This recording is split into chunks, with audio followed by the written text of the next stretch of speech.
Hello friends, मेरा नाम आदर्श कुमार सिंह है और मैं भी एक स्टूडेंट हूँ। और मैं भी नीट की तैयारी करता हूँ। क्लास 11th में हूँ अभी और अब 12th में जाऊँगा। तो मैंने सोचा आपके लिए भी कुछ नॉलेज देते जाऊँ। तो चलिए नीट का कुछ स्पेशल क्वेश्चन देख लेते हैं जो कि नीट में पूछा गया है। आप देख सकते हैं ये सभी क्वेश्चन जो है ये सभी नीट में पूछे गए हैं। तो चलिए इसको शुरू करते हैं क्वेश्चन नंबर फर्स्ट से। क्वेश्चन नंबर फर्स्ट जो है ये बोल रहा है, it is a much easier for a smaller animal to run up hill than for a large animal because जो ये स्मॉलर एनिमल होते हैं वो किसी भी ऊंचे चीज़ पे चढ़ने के लिए बहुत आसानी से चढ़ जाते हैं लार्ज एनिमल के कंपेयर में। क्यों? क्योंकि उनमें जो स्मॉलर एनिमल जो होते हैं उनमें मेटाबॉलिक रेट क्या होता है, ज़्यादा होता है। और मेटाबॉलिक रेट ज़्यादा होने के कारण उनमें क्या होती है, मतलब एनर्जी जो होती है या फिर कोई भी प्रक्रिया होती है, कोई भी प्रोसेस होता है वो जल्दी जल्दी होता है। इसीलिए हमारा हमारा जो आंसर होगा वो ऑप्शन बी हो जाएगा। ठीक, हमारा ऑप्शन बी जो है वो करेक्ट आंसर है। इसका ऑप्शन बी जो है वो करेक्ट आंसर है क्वेश्चन नंबर फर्स्ट का। चलिए क्वेश्चन नंबर 2 देखते हैं। क्वेश्चन नंबर 2 बोल रहा है, which one of the following aspect is an exclusive characteristics of living things. यानी कि इस इन इन फॉलोइंग में से कौन सा जो है ऑप्शन वो एक्सक्लूसिव कैरेक्टर है, एक्सक्लूसिव कैरेक्टर है ऑफ लिविंग थिंग्स का एक्सक्लूसिव कैरेक्टर है। तो इसमें से एक्सक्लूसिव कैरेक्टर कौन सा हो जाएगा? Isolated metabolic reactions occur in vitro, ये होगा नहीं क्योंकि मेटाबॉलिक रिएक्शन में डिफाइनिंग फीचर नहीं था। Increase in mass from inside only, ये भी नहीं होगा। और perceptions of events happening in the environment and their memory, ये ऑप्शन सही है। क्यों? क्योंकि हमें भी पता है जो हमारी कॉन्शियसनेस होती है वो क्या है, डिफाइनिंग फीचर है किसी भी लिविंग ऑर्गेनिज्म का। इसलिए हमारा ऑप्शन सी करेक्ट हो जाएगा। ठीक, चलिए अब ऑप्शन सी करेक्ट हो गया। अब हम लोग नेक्स्ट क्वेश्चन देखते हैं। क्वेश्चन थर्ड जो कि AIMPT 2007 में पूछा गया है। क्वेश्चन बोल रहा है, बायोलॉजिकल ऑर्गेनाइजेशन स्टार्ट्स विथ। जो बायोलॉजिकल ऑर्गेनाइजेशन है वो कैसे स्टार्ट हुई थी, किससे स्टार्ट हुई थी? तो ए सब microscopic molecular level, cellular level, organism level, atomic level, किससे हुई थी? तो हमारी जो बायोलॉजिकल ऑर्गेनाइजेशन है वो स्टार्ट हुई थी सब माइक्रोस्कोपिक मॉलिक्यूलर लेवल से। तो हमारा आंसर हो जाएगा ऑप्शन ए। क्यों? क्योंकि जो सब सब माइक्रोस्कोपिक मॉलिक्यूल्स होते हैं ये 4 टाइप में होते हैं। कौन कौन से? जैसे कि कार्बोहाइड्रेट्स, ये क्या है, सब माइक्रोस्कोपिक है। और ये क्या है, प्रोटीन हो जाएगा और लिपिड्स हो जाएंगे। और क्या हो जाएगा, न्यूक्लिक एसिड। ये क्या है, ये जितने भी हैं ये 4 जो हैं ये चारों क्या हैं, सब माइक्रोस्कोपिक मॉलिक्यूलर लेवल के हैं। इसलिए इन्हीं से क्या होता है, इन्हीं से जो होता है वो ऑर्गेनिज्म बने हैं। इसीलिए हमारा ऑप्शन हो जाएगा सब माइक्रोस्कोपिक मॉलिक्यूलर लेवल, ये हमारा ऑप्शन सही हो जाएगा। क्वेश्चन नंबर 4 देखते हैं। क्वेश्चन नंबर 4 बोल रहा है, the living organism can be unexpectedly distinguished from the non-living things on the basis of their ability for। मतलब हम लिविंग थिंग्स के किस बेसिस पे हम नॉन लिविंग थिंग के साथ मतलब बांट सकते हैं या फिर मतलब कंपेयर कर सकते हैं।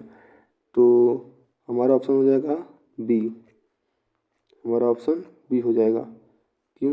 क्योंकि जो interaction with the environment and progressive evolution, जो हमारा इंटरेक्शन है, अगर हम लोग मतलब इन्वायरमेंट के किसी भी स्टिमुलस के थ्रू क्या करते हैं, रिस्पॉन्ड देते हैं, रिस्पॉन्ड करते हैं। और बाकी रिप्रोडक्शन, ग्रोथ, मूवमेंट एक्सेट्रा, ये सब क्या है, ये सब हमारा डिफाइनिंग फीचर नहीं है लिविंग थिंग्स का। इसलिए हमारा ऑप्शन हो जाएगा ऑप्शन बी, जो कि मतलब इन्वायरमेंट के हिसाब से हम अपने आप को ढालते रहते हैं और हमारा इवोल्यूशन भी शो करते हैं। और क्या होता है, इन्वायरमेंट के जितने भी स्टिमुलस होते हैं उन स्टिमुलस के कारण हम लोग रिस्पॉन्स भी शो करते हैं। इसलिए हमारा ऑप्शन जो है वो बी हो जाएगा। अब हम लोग देखेंगे क्वेश्चन नंबर 5। क्वेश्चन नंबर 5 क्या बोल रहा है? The most important features of all living system is to. जो लिविंग सिस्टम है उनकी सबसे इम्पोर्टेंट फीचर कौन सी है? Utilizing oxygen to generate energy, replicate the genetic information, produce gamete और utilize solar energy for metabolic activity. तो जो हमारे लिविंग सिस्टम में जितने भी ऑर्गेनिज्म हैं उनकी सबसे इम्पोर्टेंट फीचर जो होती है वो होती है ऑप्शन बी हो जाएगा, वो होती है रिप्लिकेट द जेनेटिक इंफॉर्मेशन। क्योंकि ये क्या है? ये मतलब रिप्लिकेट द जेनेटिक इंफॉर्मेशन ये क्या है? मतलब जेनेटिक इंफॉर्मेशन को रिप्लिकेट करना ये बहुत बड़ी बात है। और ये सिर्फ मतलब उसी में हो सकता है जो कि मतलब लिविंग ऑर्गेनिज्म हो। और हम देखें गैमेट, तो गैमेट प्रोड्यूस करना तो सिर्फ नहीं होगा, क्योंकि हम लोग एसेक्सुअल भी देखे हैं लोग। हम लोग एसेक्सुअल से भी क्या हो सकता है, मतलब ऑर्गेनिज्म प्रोड्यूस हो सकते हैं। इसलिए क्या हुआ, हमारे एसेक्सुअल मतलब इसमें कोई गैमेट की बात है नहीं। सोलर एंड मेटाबॉलिक एक्टिविटी ये भी क्या हुआ, हम लोग फर्स्ट चैप्टर में पढ़े थे कि हमारे जो मेटाबॉलिक एक्टिविटी होता है या फिर मेटाबॉलिक रिएक्शन होता है वो भी क्या है, डिफाइनिंग फीचर नहीं है। तो इसलिए हमारा ऑप्शन कौन सा हो जाएगा? Option B. हमारा option B is the correct answer.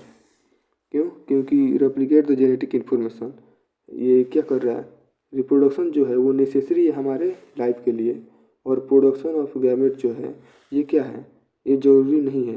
क्योंकि हमारे क्या होते हैं, एसेक्सुअल से भी हम लोग क्या हुए हैं लोग, मतलब ऑर्गेनिज्म को प्रोड्यूस कर सकते हैं। इसलिए हमारा ऑप्शन हो जाएगा बी। अब हम लोग देखेंगे लोग क्वेश्चन नंबर 6। क्वेश्चन नंबर 6 बोल रहा है हेमोस्टेसिस इज। हेमोस्टेसिस तो मतलब होता है मतलब कि सिमिलर, और हेमो मतलब सिमिलर, स्टेसिस मतलब स्टैंडिंग। यानी कि मतलब हमारे अंदर की जो इन्वायरमेंट है उसको कंट्रोल करना, या फिर मतलब किसी भी चीज़ को मतलब मेंटेन रखना, उसको मतलब चेंज ना करना, ये सब कौन करेगा, किस में आता है? होमोस्टेटिस में। तो क्वेश्चन बोल रहा है, आंसर ऑप्शन बोल रहा है tendency to change with change in environment. यानी कि इसके पास वो टेंडेंसी है जो कि इन्वायरमेंट के हिसाब से वो चेंज कर ले तो नहीं, अगर खुद को चेंज नहीं कर सकता। टेंडेंसी टू रेस्ट चेंज, ये ऑप्शन सही हो जाएगा। डिस्ट्रीब्यूशन इन रेगुलेटरी कंट्रोल ये भी नहीं होगा, क्योंकि ये वो रेगुलेटरी कंट्रोल को ये डिस्टर्बेंस नहीं कर सकता। प्लांट्स एंड एनिमल एक्सट्रैक्ट ये तो होम्योपैथी में होता नहीं है, तो हमारा आंसर हो जाएगा बी। अब हम लोग नेक्स्ट क्वेश्चन देखेंगे। नेक्स्ट क्वेश्चन क्या बोल रहा है? हमारा ऑप्शन इसका हो जाएगा 6 का, हमारा ऑप्शन हो जाएगा B, tendency to resist change. जो नेक्स्ट क्वेश्चन है वो बोल रहा है क्वेश्चन नंबर 7। क्वेश्चन नंबर 7 बोल रहा है phonetic classification is based on. Phonetic classification है वो किस पे बेस्ड है? जो फेनेटिक क्लासिफिकेशन है वो किस पे बेस्ड है? ये पूछा गया है AIMPT 2003 और 2004 में पूछा गया था। तो जो हमारा फेनेटिक क्लासिफिकेशन है ये होता है मतलब कि किसी भी कैरेक्टर को हम लोग एब्जॉर्ब कर सकें, मतलब वो शो हो। सेक्सुअल कैरेक्टरिस्टिक्स ये नहीं होगा। The ancestral lineage of existing organism ये भी नहीं होगा।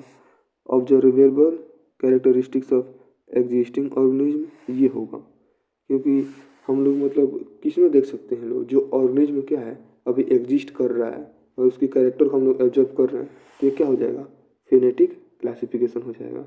क्या हो जाएगा? Phonetic classification. तो हमारा ऑप्शन हो जाएगा ऑप्शन सी। और वो नेक्स्ट क्वेश्चन देखते हैं biosystematic aims at. Biosystematic aims at option बोल रहा है the classification of organism based on broad morphological character delimiting various types of organism establishing their relationship, classification of organism based on the evolutionary history establishing their phylogeny on the totality of various parameters from all fields of studies, or identifications and arrangement of organism on the basis of their cytological characters। तो हमारा कौन सा option होगा? Biosynthetic aims at जो है वो हमारा option हो जाएगा सी। क्योंकि बायोसिस्टमेटिक जो है इसका मतलब होता है classification of organism based on the revolutionary history. जो ऑर्गेनिज्म में क्लासिफिकेशन हुआ है वो इवोल्यूशनरी हिस्ट्री के इस मतलब बेस पर हुआ है। और ये जो होते हैं ये फाइलोजेनी होते हैं और इनके जितने भी पैरामीटर्स होते हैं इनके बारे में स्टडी किया जाता है, जिसको हम लोग बायोसिस्टमेटिक कहते हैं। तो हमारा ऑप्शन हो जाएगा सी। चलिए नेक्स्ट क्वेश्चन देखते हैं। नेक्स्ट क्वेश्चन है 9, the practical purpose of classification of living organism is to. ये पूछा गया है AIMPT 1999 में पूछा गया है। ये क्वेश्चन है the practical purpose of classification of living organism is to. तो ऑप्शन देखते हैं।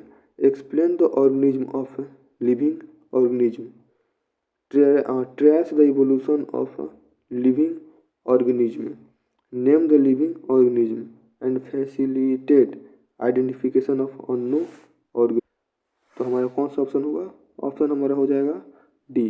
कैसे? क्योंकि क्वेश्चन बोला the practical purpose of classification of living organism is to. जो लिविंग ऑर्गेनिज्म का क्लासिफिकेशन हुआ था वो मतलब क्या किस चीज़ में सबसे मतलब हेल्पफुल था? तो फैसिलिटेट यानी कि जितने भी अननोन ऑर्गेनिज्म थे जो कि अभी खोज नहीं हुए हैं या फिर कभी भविष्य में मिलते हैं, तो हमारे जो क्लासिफिकेशन मतलब क्लासिफिकेशन हुआ है लिविंग ऑर्गेनिज्म का, उनसे वो कितने डिफरेंट हैं, ठीक, उनसे मतलब अंडरस्टैंडिंग उनको समझने के लिए बनाया गया है कि मतलब जितने भी वो न्यू अननोन ऑर्गेनिज्म हैं जिनके बारे में हमें नहीं पता है कि उनके बारे में हम लोग क्या कर सकें, आइडेंटिफाई कर सकें, या फिर उनके साथ कौन सा रिलेशनशिप है, एवोल्यूशनरी रिलेशनशिप है, कौन सा रिलेशनशिप है, मतलब कैसे वो हैं और किस मतलब बेस पे हैं, वो क्या चीज़ हैं, वो उनके बारे में हम लोग पता कर सकें और ये किस ग्रुप से हैं या फिर किस मेंबर से हैं। इसलिए हम लोग क्या हो जाएगा जो फैसिलिटेट आइडेंटिफिकेशन, ये जो हम लोग का क्लासिफिकेशन ऑफ लिविंग ऑर्गेनिज्म है, ये किस चीज़ में काम आता है? ये काम आता है किसी भी मतलब अननोन ऑर्गेनिज्म के आइडेंटिटी को निकालने के लिए कि वो किस मेंबर से है, किस ग्रुप से है, या फिर मतलब किस का टेक्सस से है, किस फैमिली से है, मतलब उसके बारे में हम लोग जानकारी निकाल लें। इसीलिए हमारा जो क्लासिफिकेशन ऑफ लिविंग ऑर्गेनिज्म है वो काम आता है। तो हमारा ऑप्शन हो जाएगा डी। तो हम लोग नेक्स्ट क्वेश्चन देखेंगे। नेक्स्ट क्वेश्चन बोल रहा है, हम लोग इसको थोड़ा साफ कर लें। तो हम लोग का नेक्स्ट क्वेश्चन बोल रहा है सी। हम लोग का नेक्स्ट क्वेश्चन बोल रहा है the book genera plantarum was written by. जो जेनेरा प्लांटेरम बुक था वो किसके द्वारा लिखा गया था? वो बुक लिखा गया था बांथम एंड हुकर के द्वारा। बेंथम एंड हुकर के द्वारा ये बुक लिखा गया था। आप लोग इसको याद कर लें, बेंथम एंड हुकर के द्वारा ये बुक लिखा गया था। नेक्स्ट क्वेश्चन है N importance criterion for modern day classification is. जो मॉडर्न डे का इम्पोर्टेंट क्लासिफिकेशन है वो किस चीज़ में सबसे ज़्यादा मतलब इम्पोर्टेंस है? ऑप्शन देखते हैं। Resemblance of morphology, anatomically and physiological traits, breeding habit, presence और एब्सेंस ऑफ नोटोकॉर, प्रेजेंस और एब्सेंस ऑफ नोटोकॉर। हमारा इसका आंसर हो जाएगा option B, anatomically and physiologically traits. यानी कि एनाटोमिकली और फिजियोलॉजिकली उसके शरीर का ढांचा और उसके अंदर की मतलब जो बनावट है, जो प्रोसेस है, वो कैसे काम कर रहा है, इन सब के बारे में जानने के लिए जो मॉडर्न डे क्लासिफिकेशन है ये काम आती है। ठीक, तो हम देखते हैं next question. The term new systematic was introduced by. The term new systematic was introduced by. जो न्यू सिस्टमेटिक है ये किससे इंट्रोड्यूस्ड हुआ है, मतलब इसको किसने बनाया है, एक तरह से मतलब किसने दिया है? तो इसका ऑप्शन हो जाएगा सी, जूलियन हॉक्सली साहब ने इसे दिया था। तो हमारा ऑप्शन हो जाएगा सी। हम एक बार इसको साफ करके और अच्छे से मिला लें। हमारा 11th का आंसर क्या था? हमारा 11th का आंसर था anatomically and physiologically traits. Thank you guys, फिर मिलेंगे हम लोग नेक्स्ट क्वेश्चन सॉल्व करते हुए। तब तक के लिए धन्यवाद और हमारे चैनल को सब्सक्राइब कीजिए और वीडियो को लाइक ज़रूर कीजिएगा। और आप लोग के सपोर्ट से हम और भी आगे चल सकते हैं, तो इसलिए हमें सपोर्ट ज़रूर कीजिएगा। Thank you guys.